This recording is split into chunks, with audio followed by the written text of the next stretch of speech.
My grandfather told me that the greatest library in the world didn't burn in Greece or Rome. It burned in the heart of Africa, and it changed the course of history forever. He called it the final silence. We often hear about the fall of Rome or the end of the Aztecs, but the collapse of the Songhai Empire was a tragedy that shifted the axis of the entire world. By the late 1500s, Songhai was the largest empire in African history.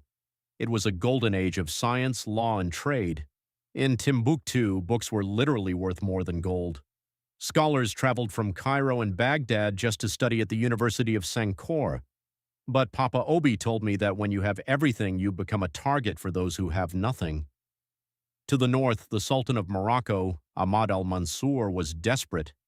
He had just won a massive war against Portugal, but his treasury was empty.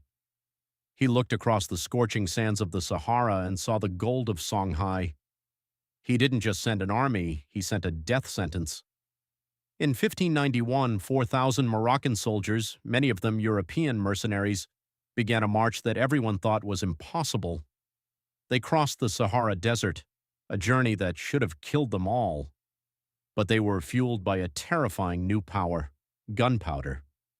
At the Battle of Tondibi, the Songhai military met them with 40,000 elite warriors, 10-to-1 odds.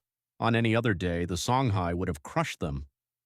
But the Moroccans brought arquebuses, early muskets. The Songhai had never seen weapons that spit fire and thunder.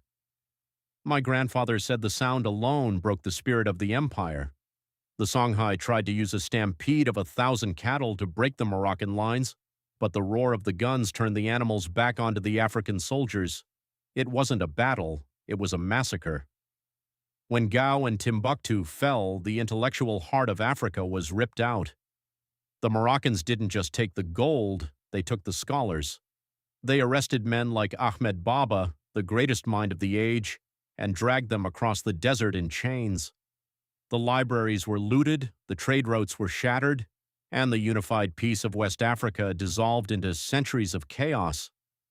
Papa Obi told me that this was the moment the door was kicked open for the slave trade to ravage the continent, because a house divided against itself cannot stand. We lost more than just land that day. We lost centuries of accumulated knowledge. The city of libraries didn't just burn, it was forgotten. But as long as we tell the story, the fire never truly goes out.